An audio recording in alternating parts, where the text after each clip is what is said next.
हां hello, SM क्रिएटेशनमध्ये सगळ्यांचं स्वागत आहे. तर चला आज आपण थालीपीठ कसं बनवायचं ते बघणार आहोत. तर आज ह्या वाटीने मी 1 वाटी गव्हाचं पीठ घेतलेलं आहे, 1 वाटी चणा डाळीचं पीठ घेतलेलं आहे, हरभऱ्याच्या डाळी बेसन पीठ 1 वाटी बेसन पीठ आणि 1 वाटी गव्हाचं पीठ, असे 2 वाट्याचे पीठ घेतलेलं आहे. आणि त्याच्यात कांदे, हिरवी मिरची, लाल तिखट, हळद, मीठ आणि कोथिंबीर टाकून असं छान मिक्स करून घेतलेलं आहे. ते बघू शकता अशा पद्धतीने असं मिक्स करून घ्यायचं आहे.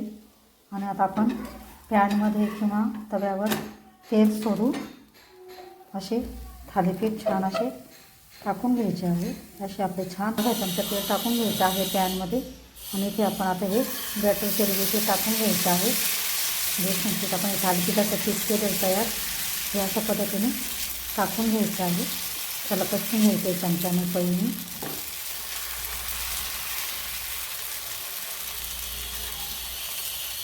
अशा पद्धतीचं थालीपीठ तुम्ही नक्की करून बघा, छान लागतात.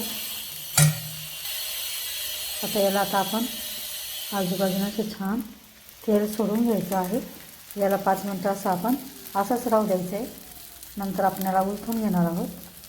मग ते पण आपल्याला बाजू पलटण्यासाठी पण त्याची मदत होते. पटकन ते कडा सोडतात अशा पद्धतीने.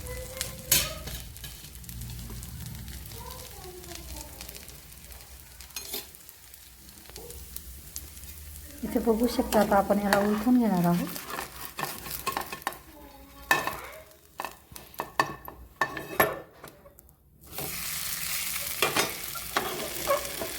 अशा पद्धतीने उलटून घ्यायचं आहे.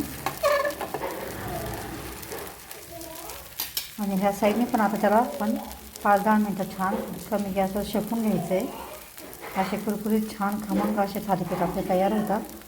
ही रेसिपी आवडल्यास लाईक करा, शेअर करा, चॅनलला सबस्क्राईब करा. व्हिडिओ बघितल्याबद्दल धन्यवाद.